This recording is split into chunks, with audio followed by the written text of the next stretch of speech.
नमस्कार साथियों, स्वागत है आपका अपने यूट्यूब चैनल भाषा निकेतन में। साथियों, हम बात करेंगे सुबह सवेरे साहित्य सीरीज़ के अगले भाग पर और आज हमारा इस सीरीज का चौथा भाग है। तो साथियों, हमने अब तक 3 भाग आप तक साझा कर दिए हैं, जिसमें हम वस्तुनिष्ठ प्रश्नों पर चर्चा करते हैं और ये सभी वस्तुनिष्ठ प्रश्न जो हैं वो आपकी पीजीटी, टीजीटी और अन्य जो भी नेट जेआरएफ जैसी परीक्षाएँ हैं जो आपको हिंदी साहित्य से संबंधित हैं, उन सब में आपको लाभान्वित करेंगी। तो चलिएगा हम वीडियो शुरू करेंगे। और वीडियो शुरू करने से पहले चाहेंगे साथियों, आप हमारे चैनल पर नए हैं तो प्लीज़ आपसे अनुरोध है कि आप हमारे चैनल को सब्सक्राइब जरूर कर लें और बेल आइकन को भी प्रेस कर लें। चलिएगा वीडियो शुरू करेंगे। तो साथियों, हमारा आज का पहला प्रश्न है, देखते हैं। आज का पहला प्रश्न है साथियों कि रीतकाल के उस कवि का नाम बताइए जिसने वीर रस में कविता लिखी है। पद्माकर, भूषण, बिहारी या घनानंद। तो साथियों, किसने लिखी है? भूषण ने लिखी है। चलिएगा देखते हैं अगला प्रश्न। अगला प्रश्न हमारा, बिहारी सतसई की भाषा की भाषा का काव्य ग्रंथ है? बताइए, बिहारी सतसई किस भाषा का काव्य ग्रंथ है? ब्रजभाषा, खड़ी बोली, अवधी या भोजपुरी? तो साथियों, ब्रजभाषा का काव्य ग्रंथ है। चलिए देखते हैं अगला प्रश्न। अगला प्रश्न हमारा, सुजान शब्द का प्रयोग किस कवि की कविता में सर्वाधिक हुआ है? बिहारी, भूषण, घनानंद या ठाकुर? तो घनानंद, क्योंकि साथियों घनानंद को एक सुजान नाम की नर्तकी से प्रेम था, इस कारण उन्होंने सुजान पर बहुत सारा लिखा है। चलिए देखते हैं, इनमें से कौन सा कवि रीतमुक्त नहीं है? घनानंद, आलम, बोधा या केशवदास? तो ये सभी रीतमुक्त हैं, आपके केशवदास रीतमुक्त कवि नहीं है। चलिए देखते हैं अगला प्रश्न है। अगला हमारा, रानी केतकी की कहानी, रानी केतकी की कहानी के रचनाकार बताइए। लल्लूलाल, सदा सुखलाल, इंशाअल्लाह खां या सदल मिश्र? तो कौन हो जाएंगे साथियों? इंशाअल्लाह खां। चलिए देखते हैं अगला प्रश्न। अगला प्रश्न हमारा, इनमें से सदल मिश्र की रचना कौन सी है? रानी केतकी की कहानी, प्रेम सागर, सुख सागर या नासिकोतोपाख्यान? तो साथियों, सही उत्तर हो जाएगा हमारा नासिकेतोपाख्यान। अगला प्रश्न हमारा, सत्यार्थ प्रकाश के लेखक का नाम बताइएगा। सत्यार्थ प्रकाश के लेखक का नाम बताएं। स्वामी दयानंद, स्वामी श्रद्धानंद, स्वामी विवेकानंद या केशवचंद्र सेन? तो साथियों, सत्यार्थ प्रकाश के लेखक का नाम क्या है? स्वामी दयानंद। अगला प्रश्न हमारा, कि इनमें से कौन सा नाटक भारतेंद्र जी का नहीं है? इनमें से कौन सा नाटक भारतेंद्र जी का नहीं है? भारत दुर्दशा, नील देवी, प्रेम जोगिनी या रणधीर प्रेम मोहिनी? तो साथियों, यही नहीं है और सभी आपके किसके हैं? भारतेंद्र जी के हैं। अगला प्रश्न हमारा, हिंदी समालोचना के सूत्रपात के लिए भारतेंद्र युग की कौन सी पत्रिका उल्लेखनीय है? हिंदी समालोचना के सूत्रपात के लिए कविवचन सुधा, हरिचंद्र पत्रिका, ब्राह्मण या आनंद कादम्बिनी? तो कौन सी है साथियों? आनंद कादम्बिनी। अगला प्रश्न हमारा, हिंदी की पहली कहानी के हिंदी की पहली कहानी लेखिका हिंदी की पहली कहानी लेखिका कौन है? चंद्रकिरण सोनरेखा, बंग महिला, होमवंती देवी या चंद्रमुखी ओझा? तो बंग महिला जो हिंदी की पहली कहानी लेखिका हैं। अगला आपका प्रश्न है, इनमें से कौन सी भारतेंद्र की रचना नहीं है? वैद की हिंसा हिंसा न भवती, विशस्य विश्वौषधम या वात्सा दर्पण या पद्मावती? तो कौन सी हो जाएगी साथियों? पद्मावती हो जाएगी आपकी। चलिए देखते हैं अगला प्रश्न। इनमें से सरस्वती पत्रिका के संपादक का नाम बताएं। हजारी प्रसाद द्विवेदी, अयोध्या सिंह उपाध्याय, बालकृष्ण भट्ट या महावीर प्रसाद द्विवेदी? तो कौन सा हो जाएगा साथियों? बताइएगा। तो आपका हो जाएगा कौन सा? महावीर प्रसाद द्विवेदी। चलिए देखते हैं अगला प्रश्न क्या है। इनमें से कौन सा जोड़ा सही है? महादेवी वर्मा निहार, मैथिली गुप्त कामायनी, पंत तोड़ती पत्थर, निराला साकेत? नहीं, महादेवी वर्मा निहार सही है। मैथिली गुप्त की जो रचना है इसमें से साकेत है और निराला की कौन सी इसमें रचना? तोड़ती पत्थर। और कामायनी किसकी रचना है? पंत की रचना है। चलिए देखते हैं अगला प्रश्न।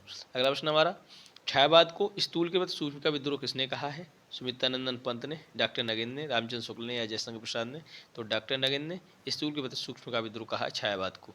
चलिए देखते हैं अगला प्रश्न हमारा, कौन सा कवि छायावादी इनमें से नहीं है? निराला, पंत प्रसाद या जायसी? तो ये सभी जो तीनों हैं, निराला, पंत प्रसाद, ये छायावादी कवि हैं, किंतु जायसी आपके नहीं हैं। अगला प्रश्न हमारा, छायावाद के प्रमुख कवियों में किसमें गीतों की मधुर वेदना मर्माभिव्यक्ति अधिक है? बताइए, छायावाद के प्रमुख कवियों में किसके गीतों में मधुर वेदना की मर्माभिव्यक्ति अधिक है?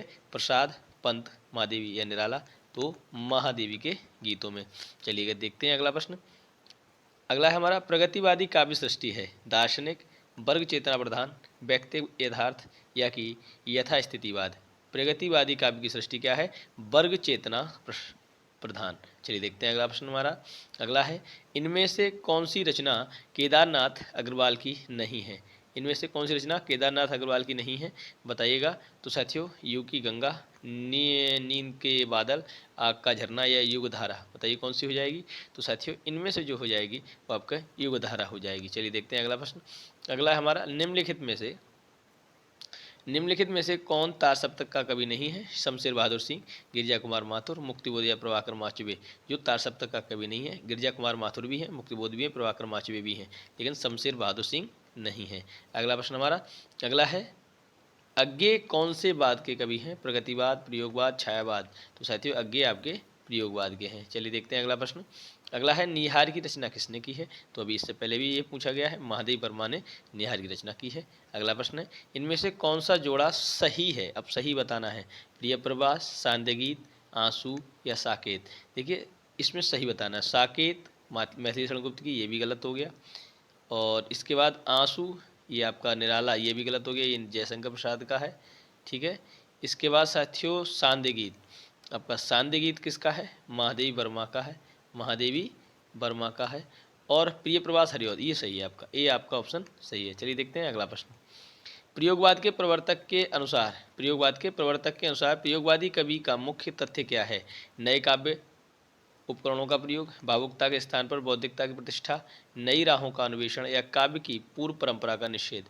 बताइए, इसमें बताइए कौन सा हो जाएगा? भावुकता के स्थान पर बौद्धिकता की प्रतिष्ठा, यही हो जाएगा साथियों। अगला प्रश्न हमारा, गुलाबी बन्नो कहानी के लेखक बताइए। त्रिलोचन, धर्मवीर भारती, शमशेर बहादुर सिंह या कुंवर नारायण। गुलाबी बन्नो किसकी है? धर्मवीर भारती की है। अगला प्रश्न हमारा, अलका जयशंकर प्रसाद के किस नाटक की पात्र हैं? अलका, द्वैसायनी, विशाखा, स्कंदगुप्त या चंद्रगुप्त। तो अलका आपके चंद्रगुप्त के की हैं। अगला है हमारा प्रश्न, अशोक के फूल निबंध की रचयिता बताइए। हजारी प्रसाद द्विवेदी, गिरिजा कुमार माथुर, रामचंद्र शुक्ल या कुबेरनाथ राय। तो हजारी प्रसाद द्विवेदी अशोक के फूल के निबंधकार हैं। अगला है, प्रसाद द्वारा रचित इरावती कैसा उपन्यास है? इरावती सामाजिक, ऐतिहासिक, पौराणिक या यथार्थवादी। आपका प्रसाद का इरावती कैसा है? इरावती ऐतिहासिक है। अगला देखते हैं साथियों। अगला है हमारा, इनमें से कौन सा उपन्यास प्रेमचंद का नहीं है? गोदान, सेवा सदन, कर्मभूमि या शेखर एक जीवनी। तो साथियों, उपन्यास जो प्रेमचंद का नहीं है वो शेखर एक जीवनी है। इनमें से कौन सी स्वीकृति आत्मकथा है? कलम का सिपाही, चीड़ों पर चांदनी, अर्धकथानक या बाण भट्ट की आत्मकथा। तो ये जो स्वीकृति आत्मकथा है वो आपकी है अर्धकथानक। चलिए देखते हैं अगला प्रश्न क्या है। अगला प्रश्न साथियों, अर्धकथानक किस विधा की रचना है? उपन्यास, जीवनी, नाटक या आत्मकथा। तो आत्मकथा है। अगला प्रश्न हमारा, हिंदी में रिपोर्ताज का आरंभ किस युग में हुआ है? हिंदी में रिपोर्ताज का आरंभ किस युग में हुआ है? द्विवेदी युग में, भारतेंदु युग में, प्रसाद युग में या प्रसादोत्तर युग या छायावाद उत्तर युग में। तो यही आपका उत्तर सही है। अगला प्रश्न हमारा, हमारी यात्रा के यात्रा वृत्तकार हैं भगवान दास वर्मा, कल्याण चंद्र, लोचन प्रसाद पांडे या यशपाल जैन। तो लोचन प्रसाद पांडे। अगला प्रश्न हमारा, बनारसी दास चतुर्वेदी के रेखा चित्र हैं। रेखा चित्र, सेतुबंध, उपयोग दोनों या स्मारिका। तो रेखा चित्र और सेतुबंध दोनों बनारसी दास चतुर्वेदी के क्या हैं? रेखा चित्र हैं, तो उपयोग दोनों सही है। अगला प्रश्न हमारा, अमिट रेखाएं की संस्मरण रेखा चित्र बताइए। अमिट रेखाओं की, तो विष्णु प्रभाकर, सत्यवती मल्लिक, देवेंद्र सत्यार्थी या शिवपूजन सहाय। तो सत्यवती मल्लिक जो है अमिट रेखाएं की संस्मरण रेखाएं, ये संस्मरण के रेखा चित्रकार हैं। अगला है, गणेश शंकर विद्यार्थी रचित गांधी की जीवनी है।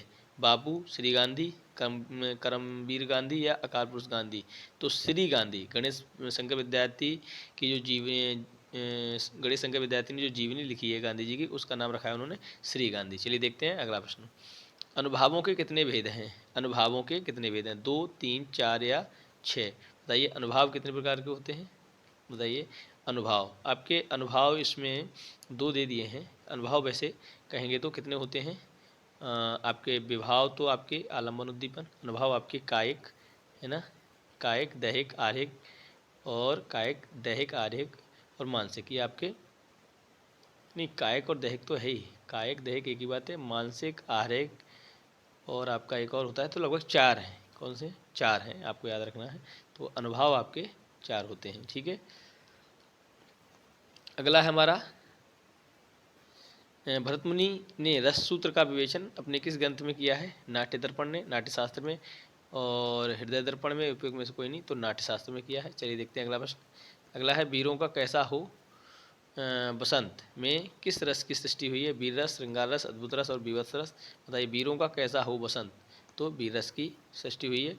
अगला प्रश्न हमारा, दुख ही जीवन की कथा रही, क्या कहूँ आज जो नहीं कही। उपर्युक्त पंक्ति में कौन सा रस है? करुण रस, श्रृंगार रस, अद्भुत रस या बीभत्स रस, तो करुण रस है। चलिए देखते हैं अगला प्रश्न। मेरे तो गिरधर गोपाल दूसरो न कोई, जाके सिर मोर मुकुट मेरो पति सोई। उपयुक्त में कौन सा रस है? श्रृंगार रस, हास्य रस, करुण रस या शांत रस, तो शांति रस है। चलिए देखते हैं अगला प्रश्न। मेरी भव बाधा हरु राधा नागर सोई, और जातन की छाही पर श्याम हरिद्युति होय। भक्ति रस, श्रृंगार रस, अद्भुत रस या वीर रस, तो ये हो जाएगा आपका भक्ति रस। चलिए देखते हैं अगला प्रश्न हमारा। निम्न में से कौन सा मात्रिक छंद है? दोहा, चौपाई, रोला या सभी, तो ये सभी आपके मात्रिक छंद हैं। अगला प्रश्न हमारा, मंगल भवन अमंगल हारी द्रबहु सुदशरथ अजिर बिहारी, इन पंक्तियों में किस छंद का प्रयोग हुआ है? तो इसमें दोहा, चौपाई, छोटा या सभी, या तो चौपाई छंद का प्रयोग हुआ है। अगला प्रश्न हमारा, छंद शास्त्र के प्रणेता आचार्य माने जाते हैं, पिंगल माने जाते हैं। कौन माने जाते हैं? पिंगल। अगला प्रश्न हमारा, निज भाषा उन्नति अहे सब उन्नति को मूल, बिन निज भाषा ज्ञान के मिटित न हिय को सूल। क्या है ये? दोहा। और ये पंक्ति किसकी है? आपके भारतेंद्र जी की है। किसकी है? भारतेंदु जी की हैं। चलिए, ये दोहा छंद। अगला है, सूर सूर तुलसी शशि, सूर सूर तुलसी शशि उड़गन केशवदास, अब के कवि खद्योत्सम, जय तय करत प्रकाश, अनुप्रास, यमक, उत्प्रेक्षा या विरोधाभास, तो साथियों इसमें यमक है। सूर सूर के कारण इसमें क्या हो जाएगा? यमक हो जाएगा। अगला है, चरण कमल बंदो हरिराई में कौन सा अलंकार है? तो चरण कमल माने कमल रूपी चरणों की वंदना करते हैं, तो रूप दे दिया है, माने रूपक अलंकार। अगला प्रश्न है हमारा, और साथियों आज का आखिरी प्रश्न है, नील परिधान बीच सुकुमार, खुल रहा मृदुल अधखुला अंग, खिला हो ज्यों बिजली का फूल मेघबन, बीच गुलाबी रंग, इन पंक्तियों में कौन सा अलंकार है? उत्प्रेक्षा, श्लेष, रूपक या उपमा, तो इसमें उपमा अलंकार है। कौन सा अलंकार है? नील परिधान बीच सुकुमार, खुल रहा मृदुल अधखुला अंग, खिल रहा ज्यों बिजली का फूल मेघबन, बीच गुलाबी रंग, तो ज्यों त्यों आ गया ना, तो उपमा अलंकार हो गया। तो साथियों हमारे आज कितने प्रश्न हो गए? हमारे पूरे 50 प्रश्न हो गए, और 50 प्रश्नों पर हमने आज चर्चा की। तो साथियों, आप लोगों से पुनः यही चाहेंगे कि आप हमारे चैनल पर नए हैं तो प्लीज़ वीडियो को लाइक करें, शेयर करें और चैनल को भी सब्सक्राइब करें। तो फिर मिलेंगे अगले वीडियो में। इससे पहले आप हमारे टेलीग्राम चैनल को ज्वाइन कर लें, जिसका आपको लिंक है डिस्क्रिप्शन में मिल जाएगा। तो फिर मिलेंगे अगली वीडियो में, तब तक के लिए नमस्कार।